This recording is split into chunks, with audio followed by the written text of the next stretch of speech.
Good morning, Ray. Good morning, everybody. What a beautiful day. A little humid, but in all things we give thanks. Very glad to be here. Let's jump right into our lesson this morning. Um, we are in the midst of a series talking about happiness, right? And for me, in my reading of Scripture, David is the joy master. So when you look, particularly throughout the Psalms, we see David really pouring his heart out, whether it's sorrow, whether it's fear, whether it's vengeance, whether it's complete, unadulterated, childlike joy. We see David being able to express that and articulate it probably better than any other writer within the canon of Scripture. So let's turn to another Psalm of David this morning, Psalm 30. 30th number of Psalm this morning. And I'm going to read it from the Message translation. And then we're going to focus in primarily on verses 5b and verses 11. Okay? Verses 5b and verses 11. In verses 11. Now listen for the word of the Lord.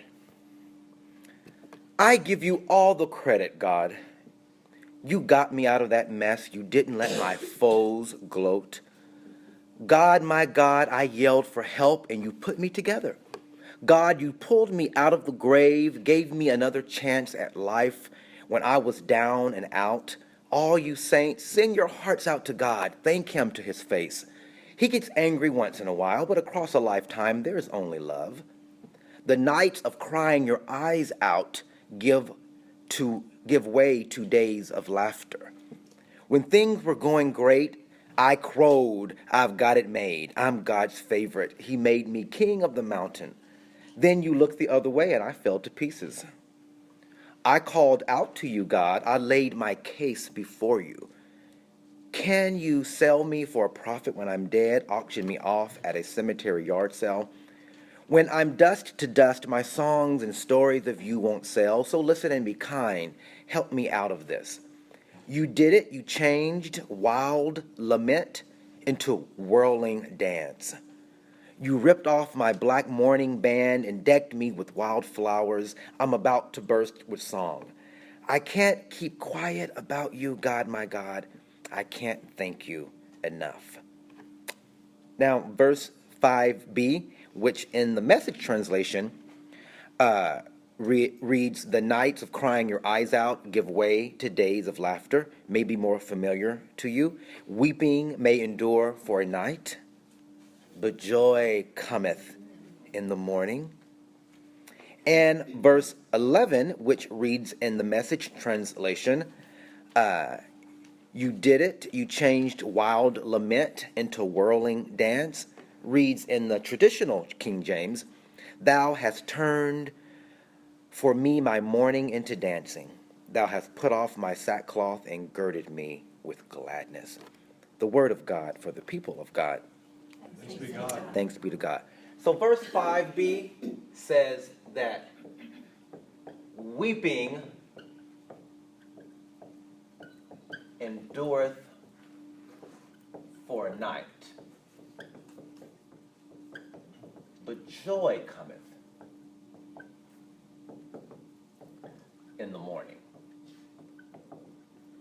And then verse 11 tells us that God has turned my mourning into dancing. Okay, there we go. So, as I was saying to you earlier, I personally love the Psalms because they're really personal prayers. I want to begin this morning with a question to the group. I don't believe that we can read the Psalms and stop there. Because to simply read the Psalms and stop there is almost like voyeurism. So we read the heart cry and the personal heart prayer of another person, but to stop there I think is incomplete. I think we must go further than there. And we must have our own personal heart songs. And we must have our own personal prayers. So my question to you this morning is, what's your personal prayer? If you had to write a beautiful verse of psalm, if you could contribute to the psalms, what would be, is there a mantra, is there a motto, is there something, a heart cry, a heart song, a personal prayer that you often lift up? Here we see these beautiful ones from David, right? Weeping endureth for a night, but joy cometh in the morning. God has turned my mourning or my sorrow into dancing. Yes, Mike. I don't necessarily have the right words, but the thought is, I pray that I not be so concerned about earthly things and selfish things, that I look more toward heavenly, spiritual things and blessings, and not dwell so much on the negative, but count the blessings and the resources that God has given me in my life and my relationships with men and women on the earth. Okay. That would be my prayer. Okay, absolutely. Amen. Someone else, what's your personal prayer? Peace on earth. Peace on earth. Okay, fantastic. Yeah. Someone else, what's your personal prayer? Mine's a prayer of gratitude, just because of all the blessings that I feel like I have. So that's usually my prayer, is just a prayer of gratitude. I think it's Maya Angelou, which you know is one favorite of mine, says, if you only say thank you, if the only prayer you pray is thank you, it would be enough. Right? It would. And in fact, the next series will start likely next week. This is the end of June, so for, we persons who like things really neat and tidy, we'll begin next week on a series called The Power of Thank You. Right? I really want to think about what that means. And usually I wait to something like Thanksgiving, right? But I don't want to wait to Thanksgiving. I want to talk about it next week. Well, So, Annie Lamott adds to Maya Angelou's prayer, help me, help me, help me. help me, help me. Yes. Anne Lamott says that she has, is it 3 prayers? Thank you, help me, and what's that third one she says? Be with me or something to that name. Okay, fantastic. Well, I always bless my neighbors, my friends, my families, ask for God's blessings on the people that are in my life. Okay, fantastic. The last couple of weeks, we've borrowed a definition from the ancient Greeks. And that, as we're talking about happiness, and the name of this series is, I just want to be happy, right? And isn't that what most of us really want? We just want to be happy. And so we've borrowed the definition from the ancient Greeks when saying that happiness is the joy found in striving for our highest potential. That the truest happiness is the joy found when each of us are striving for our highest self, or our highest potential. In verse 5 here, it states that joy will come in the morning. And I think I've said this in this setting before, but really, what is morning? Morning is when you wake up. Morning is not necessarily a.m. or daybreak, but if we could see it metaphorically here, right? When is morning? Morning is when you wake up. The journey of life, I truly believe, is a path of discovery, awaking, and every day stepping into the highest expression of ourselves. So, in order to wake up, I believe this requires a divorcing or splintering from whom God has called us to be, from the many voices that surround us, telling us who we are supposed to be. I think there is a clear distinction between whom God has called us to be and the many voices that echo around us every day, telling us who we are supposed to be. Those don't always match up. Often they don't match up. So, another question for you. Have you ever had an awakening experience or an aha moment that helped you realize that who you really were or what you really wanted was not necessarily what the world around you said you were supposed to be or supposed to want. Have you ever had an awakening moment where you said, hey, whose life am I living?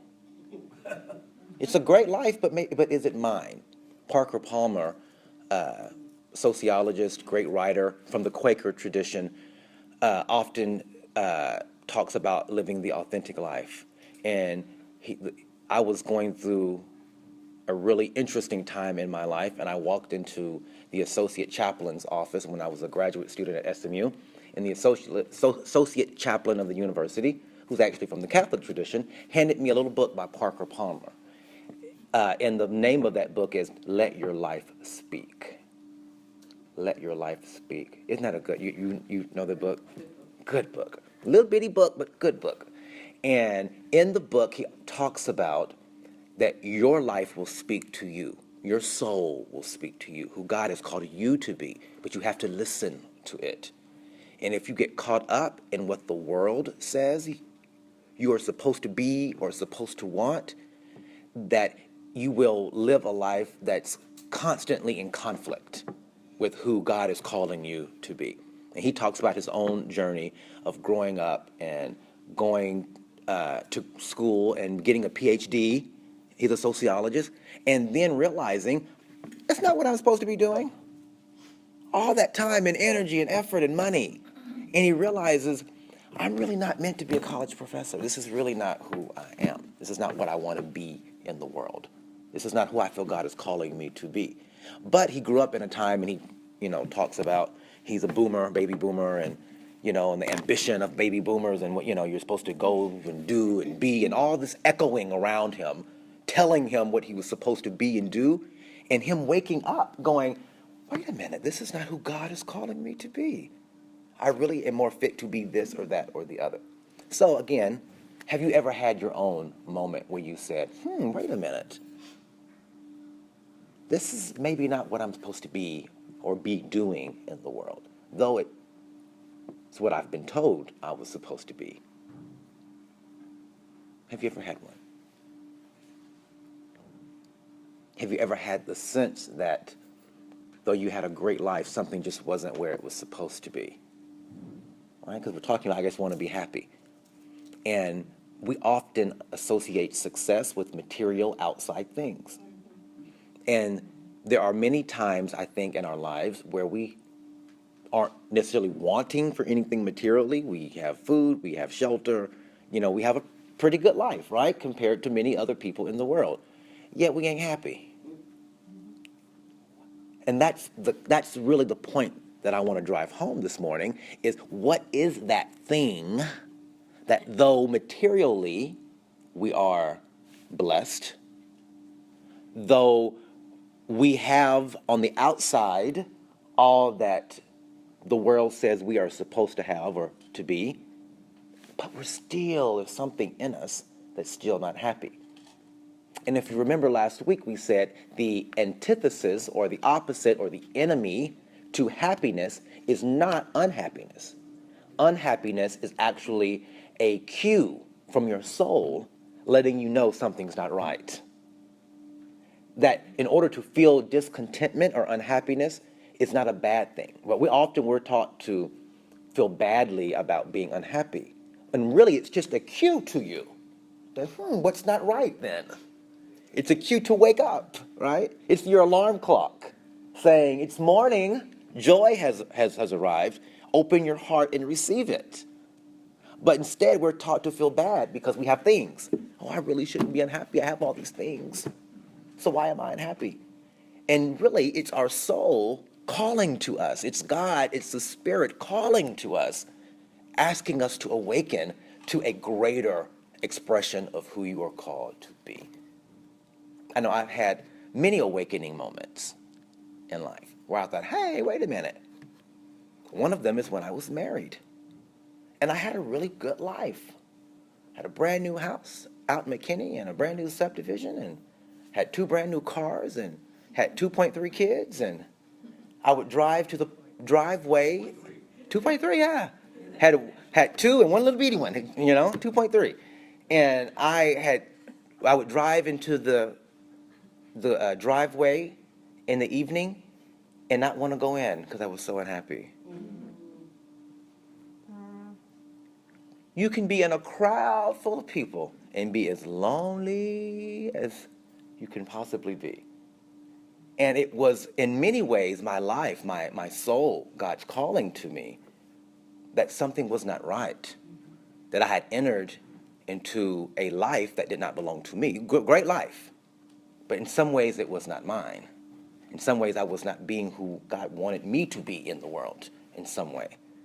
And so unhappiness is not the enemy to our happiness. And Hutch hit the nail on the head last week. Apathy is the enemy to unhappiness, to happiness. Because to just float through life, again, I love a good quote, and I've got several quotes in today's lessons. I want to quote you out today, so I apologize ahead of time. But another good Maya Angelou quote is, life loves the liver of it. Life loves the liver of it. And so in some ways, the enemy to true ecstatic joy and happiness and celebration in life is apathy. Because when you just kind of float through life, you're not really living it, right? When you don't really kind of give a darn, you're kind of apathetic about what God is calling you to be and do. And I'm gonna take the chance of being run out of here with tomatoes being thrown at me.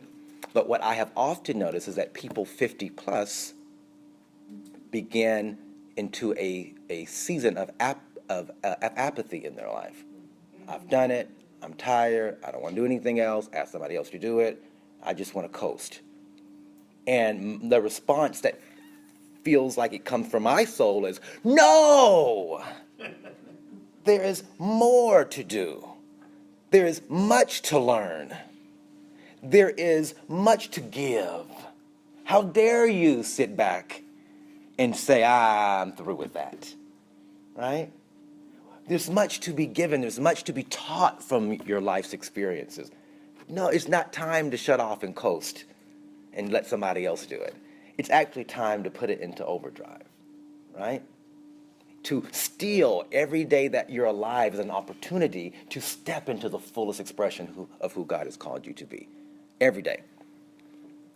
True happiness is found in the discovery of the passion and purpose of our truest selves. When we recognize that we are not our mind or our body, but we are our soul. Our soul is that powerful essence which is part of the fabric of the one living, breathing reality we call God. I am a part of that, and that, or God, is a part of me. One of my favorite scriptures, and I believe it's a psalm, says, in God I live and breathe and have my being. In God, the scriptures teach us, I live and breathe and have my being. And so when we move into the truest expression of who God has called us to be, it comes with a recognition that I am a part of God. And so when I am tempted to worry and have negative thinking or stinking thinking, I think Joyce Meyer would say, right? I have to remind myself of that which is greater than I, and that I am a part of the fabric of the universal power of the universe, that God, the Almighty, I am a part of that. So why is my head hung low? Why am I fretting over this or that or the other? It's part of a recognition that I am a part of God and God is a part of me. And that we are, also, we must recognize, we are undeniably connected to each other for meaning and purpose and passion greater than, as Mike was reminding us, materialism. When we recognize that I'm a part of God, God is a part of me, and we are a part of each other, that's often the part that gets left out, right? That we get real focused on sometimes us and God, but we forget the responsibility of continually being connected to each other. I've often said that Jesus' ministry on earth was reconciliation of humankind and God. Now God's work on us on earth is for us to be reconciled to each other, right? That we are undeniably, unexplicitly connected to each other. Though we speak different languages and have different physical features and live in different parts of the globe, we are connected to God and we are connected to each other. When we recognize this, I really believe we're on our way to happiness, to ecstatic joy. This is when our mourning will turn into dancing. And as I looked at this word for joy in the Hebrew, and I looked at this and several other words in this psalm and other psalms, as I did a little word search and word study, the word for joy that's always used, almost always, has reference to dancing, to celebrating, which really is very interesting to me, right? And, that this life in many ways is a dance, right? Life loves the liver of it. So when we wake up in the morning, the idea that in God's presence is fullness of joy, the scripture we use from Psalm, 16, that we used the last couple of weeks, is that the idea is in God's presence is dancing and celebrating and festivity, which often makes me think about our worship services. They don't always seem very festive. It's almost like a funeral march in some of our worship services. Where's the joy, right? Where's the celebration of life? Now, I'm going to take a risk here, and I'm going to offer, for the remainder of the lesson, what I call raise 3 keys to happiness. Now, you can take these keys and with the... Can we take this to the bank? Well, you can take about these 3 keys and about $1.25 to McDonald's and get you a cup of coffee. That's about all. Okay. So take them for what they're worth. But out of my own experience, out of my own reading and research, I think that these 3 keys in my own life have helped me to unlock this sense of joy and happiness in life. Okay. So key number 1 is integrity. Okay. Integrity.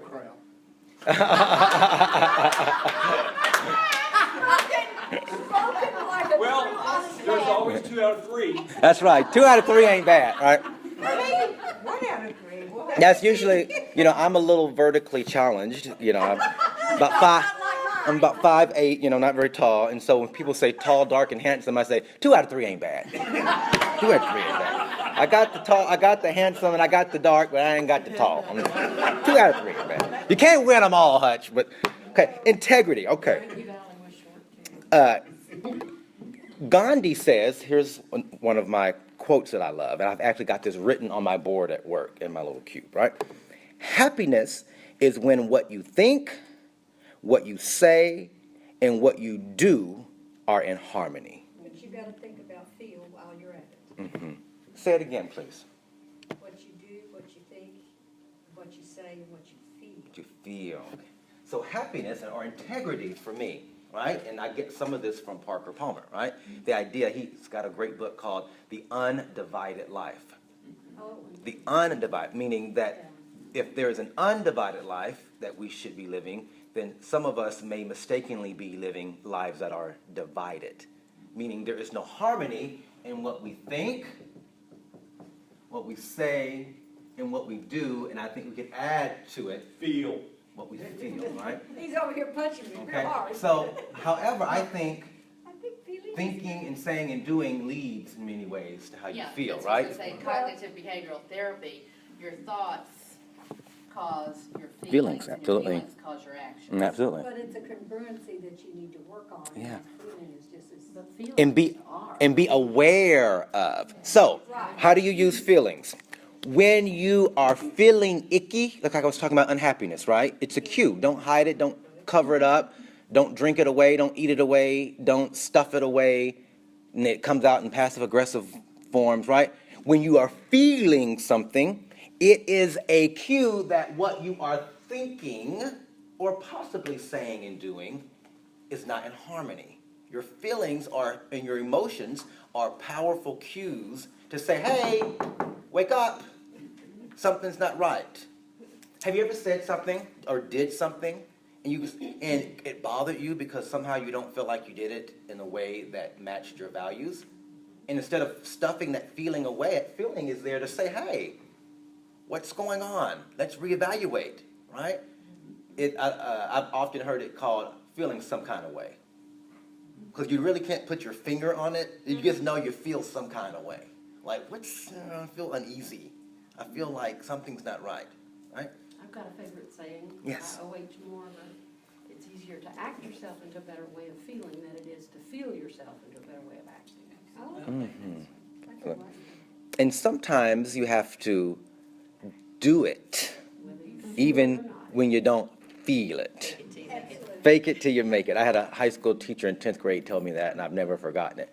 Make it to you. Fake it till you make it. I don't feel like being nice. Be nice anyway. I don't feel like being kind. Be kind anyway. I don't feel like fill in the blank, doing mission work. I don't feel like going to church. I don't feel like... Sometimes you have to do it anyway, right? And again, what we're saying is all the same thing. When you are thinking, sometimes you have to go here, go here, go here, line them up. The feeling will come when the thinking is correct, when the saying and doing is correct. The feeling will come. Let's think now. You know, I'm very big about not simply being spectators in this, but really putting ourselves in the midst of the teaching that's going on. Now we must evaluate ourselves. That's the hard work of being a Christian, is self-evaluation. Now we have to ask ourselves, are there ways in which my saying and my doing are not in harmony with my thinking? Right?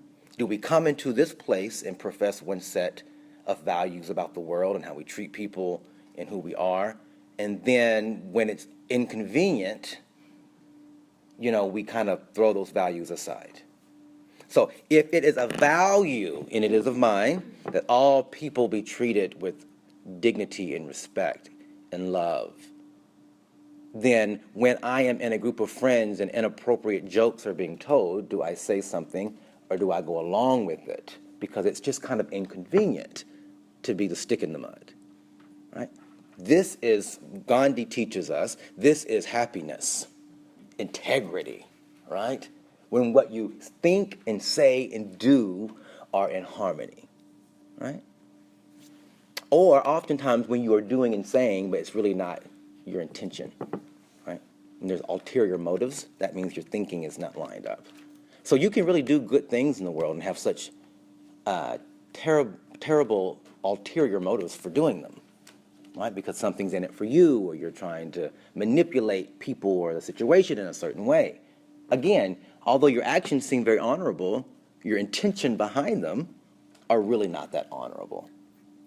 And so I have found in my life, again, this is my 2 cents, that I have found that when you, although it can be difficult, and it doesn't always mean that it is without conflict, but when I am standing in integrity, I have the fullness of joy. Found in as the scriptures taught us in Psalm 16 that we used last week, in God's presence is fullness of joy.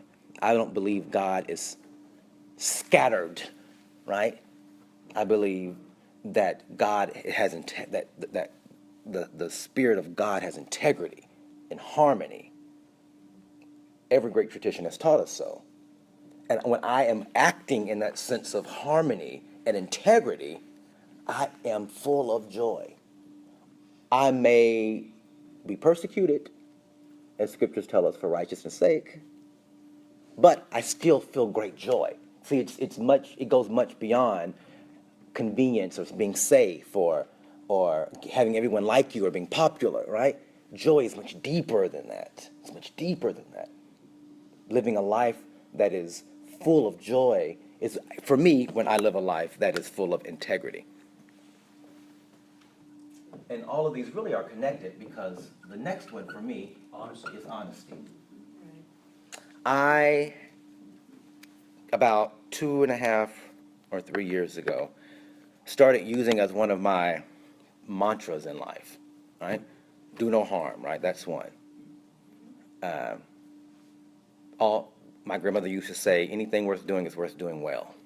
Do my best, right? Give it my best. These are like pillars of my foundation, right?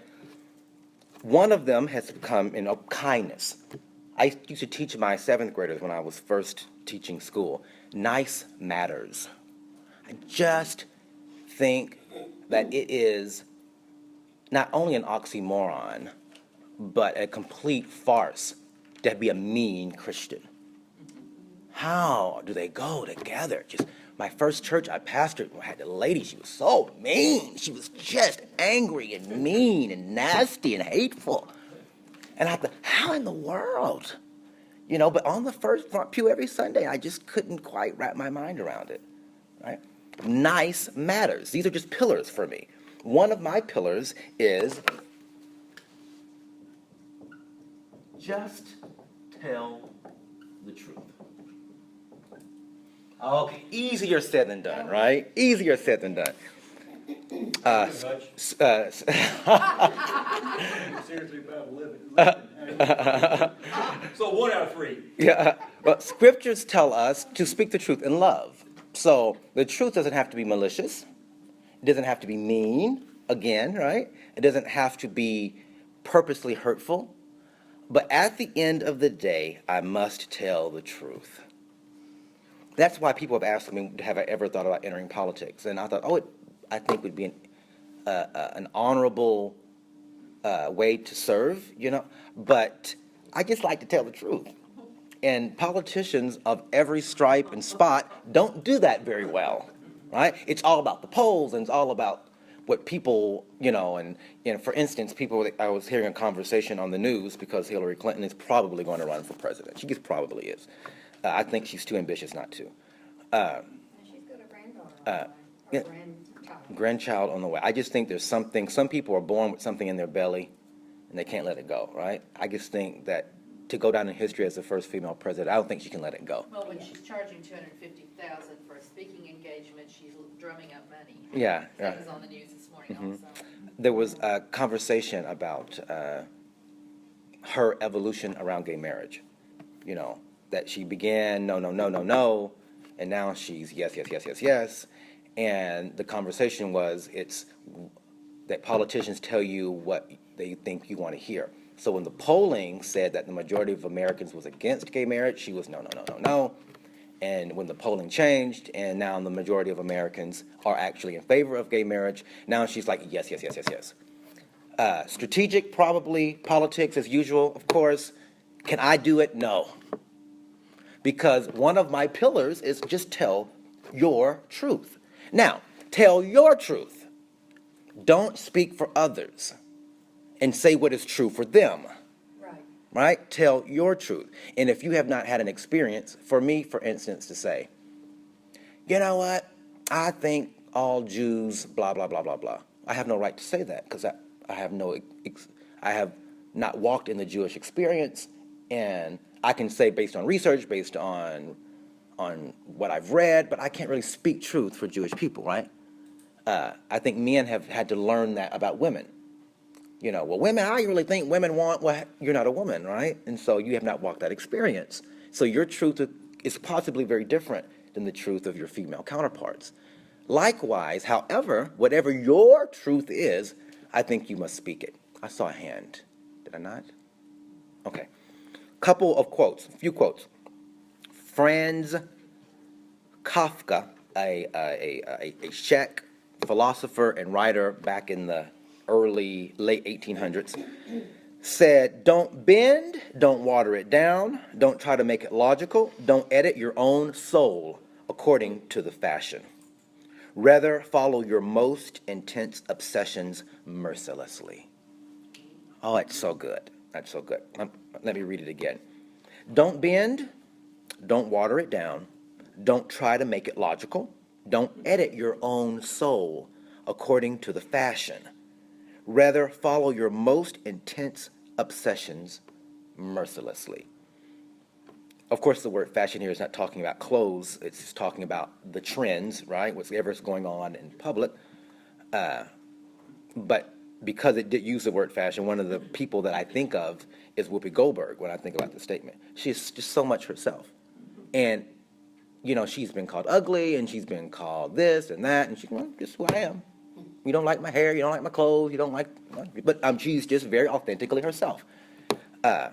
And not that I have to even agree with anything she says, but I can admire her sense of authenticity, right? Just tell my truth.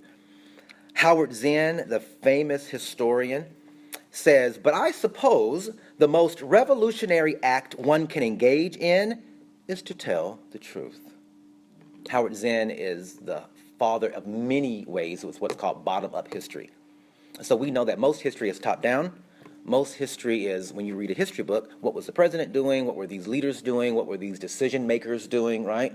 But no one ever asked for many, many years, what were the regular everyday people doing and how were they responding to these world events? And so Howard Zinn wrote a book called The People's History of the United States. And in it, he talks about what were immigrants doing? What were the poor people doing? What were the people in the coal mines doing? What were people of color doing? What were women doing? We know what the president was doing, and that's called the dominant narrative in academia language. Like the dominant narrative, you know, we could say, you know, this country was founded this way, and the Boston Tea Party, and the Revolutionary War, and you know, we know that. But when you go from the bottom up. But what were the people in the towns and the villages? And going back, looking at diaries and letters to each other and any type of interviews that were done. Like what was really everyday, regular people who never get the spotlight doing. That's what Howard Zinn is known for. He got his start, he was a Jewish immigrant and served in the Second World War. Went on to get a PhD in history, and his first teaching experience was at Spelman College. Anyone know what Spelman College is? Yes, got a great choir. So Spelman College is a sister school to Morehouse College. Morehouse College is a historically black college for men, and literally on the same campus across the way was Spelman College. So here he is in Atlanta. Atlanta. So here, Howard Zinn is a white Russian Jewish immigrant teaching at an all-black school in the 60s during the Civil Rights Movement. In the Cosby Show, one of the kids went to Spelman. That was Hillman, right? Oh, that was it was a made-up school That's called right. Hillman, right? But it was takeoff on So, Spelman. but can you imagine, I have my view of what the world is like, Howard Zinn, and he walks into a classroom of all women, all black women in the South in the 1960s. They had a very different experience of what the world was like. And that helped Howard Zinn say, my truth is not necessarily their truth. How I have experienced the world is not necessarily how they have experienced the world. And his students said, well, you ought to go down to this march, the Civil Rights March. I should. He's from New York. I'm a New Yorker. I don't know anything about that stuff. But you ought to go. You ought to sit in with us. We're going to a lunch counter and sitting in. You ought to go. So he gets involved in this movement stuff, and it changed his entire life. And therefore, he says the most revolutionary act you can do is to tell the truth. Your truth. He couldn't speak for those young ladies. He could listen, though, right? He could listen to their truth and let it transform him. But we each have the responsibility of telling the truth. Yes, ma'am. Telling the truth in media and in varying countries was real visible to me many years ago. I was doing some workshops in Australia, and what's the soccer thing called now? World Cup? Okay, well, what's the sailboat one called? Regatta. No, I know it's regatta, but what the It's the international. international selling. I know what you're talking about. Okay, well, Yeah. anyway, no. That's hockey. It's hockey. Anyway, whatever it is. Good luck getting these sporting people to the ball game, you know. Anyway, the quote World Cup of sailboating was going on, okay, and they were sailing around Australia, okay. So I'm watching the Australian news while I'm there, okay, and they're talking about the Americans cheating, okay. And so I'm watching this. Okay, so now I fly home, and I'm wanting to know, well, who won? Okay, so I'm watching the news to see who won, and they're talking about the Australians cheating. Absolutely, right? Yeah. Different truths, Yeah. conflicting truths. But one of the best things we can do in telling our truth is to listen to the truth of other people. Spencer Johnson, who's a writer, motivational speaker guy, says, integrity is telling myself the truth, Honesty is telling the truth to other people. I think in many ways it takes courage to be able to stand in whoever you are and be able to speak your own truth. The last quote for this one, Barbara DeAngelis says, living with integrity means not settling for less than what you know you deserve in your relationships. Wow. Asking for what you want and need from others, speaking your truth, even though it might create conflict or tension. Behaving in ways that are in harmony with your personal values. Making choices based on what you believe and not what others believe. Just tell the truth. And sometimes, yes. You know, it's interesting because I'm getting wrapped up in the corporate world again in my business, and after being kind of out in the line, and now I'm coming back in. And I read something recently that said, what would we say to people in our office setting if we didn't have to be politically correct?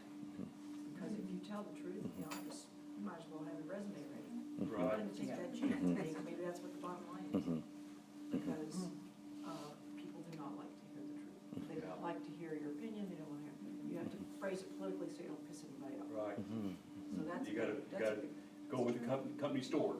story. Even when you tell the truth with no intent of hurting someone else, right? Right? It doesn't always mean it's welcomed, That's right?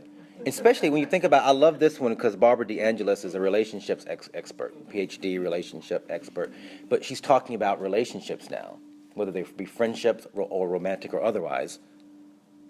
How often do we tell people what we need and what we want and what we expect? And if they can't give it, then you have to reevaluate whether or not you can pursue that relationship, friendship, whatnot. Even in our families, how many times have we felt beat up and abused and disregarded and unheard in our families, but we've not had the courage to say, this is what I need, mom, dad, uncle, aunt, cousin, brother, sister. This was my experience. My brother and I have very different experiences growing up in the very same family. And I have learned the hard way to let him have his experience. Let him tell his truth. Instead of me going, well, that didn't really happen that way, and oh, they didn't mean it that way, and you shouldn't feel that way. Bad idea. Take it from me. Bad idea. Don't tell people that, right? Let them have their experience, whether or not you can agree or understand it or not. Because just as you have the right to tell your truth, and again, the flip side of that is, although I know he didn't have the same experience as I did, I still have to be able to tell my truth. That this is what I experienced and what I remember and what I felt. But I got to give him the same freedom and space to do that too, right? He can say, oh, this family member, was wonderful. We have cousins that he just loves these cousins. I just think there's those sneaky, gossipy people I know, right? He just loves them. And anytime we'd go home to visit, he'd always have to go over there and sit and talk and laugh. And I go, why do you want to go over there? They're just the most gossipy, mean people. This was my experience of them growing up. He didn't have that experience with them. So I've allowed him to have his experience, go over there, and laugh and joke and have fun and not begrudge him of that. But at the same time, I feel very free to say, I don't feel called to do that. Right? That wasn't my experience with those folks, so you go right ahead, right? Lastly, as our time dwindles, is be present. Be present. Russell Simmons, who is a hip-hop mogul and has really become more of a yogi these days. He's really big into yoga and all that. He says, my goal is to see more God and more good in the world today than I did yesterday. He has a book called Success Through Stillness, about how to, which seems like an oxymoron, right? His nickname is Rush from back 20, 30 years ago because he was always on the go, right? And he says if someone whose name is Rush, because my nickname is Russell, but Rush because I was rushing all the time, can learn how to meditate and be still and be present, anybody, right? He said, because what the world will tell you is that in order to keep on top of my multi-million-dollar industry that I have to keep going and doing more. He said, but what I have realized is that when I take time out to meditate, do yoga, to pray, all the things that I need to do to be still and to be present, I am more creative. I get more done in a limited amount of time than if I'm rushing, right? My goal, and I could adopt that as my own. My goal is to see more of God and more of the good today than I did yesterday, and then today than I did yesterday. And hopefully this will produce or provoke an evolution and an awakening in my own life, that I am constantly growing closer to God, seeing more of God in the world than I did the day before. The next quote that I will leave you with is to have clarity and a sober mind is the best gift we can give to both ourselves and to others. Ray Jordan said that one. To have clarity, you can quote me on it. Right? Yes. To have clarity and a sober mind is the best gift you can give to yourself and to others. It's a gift.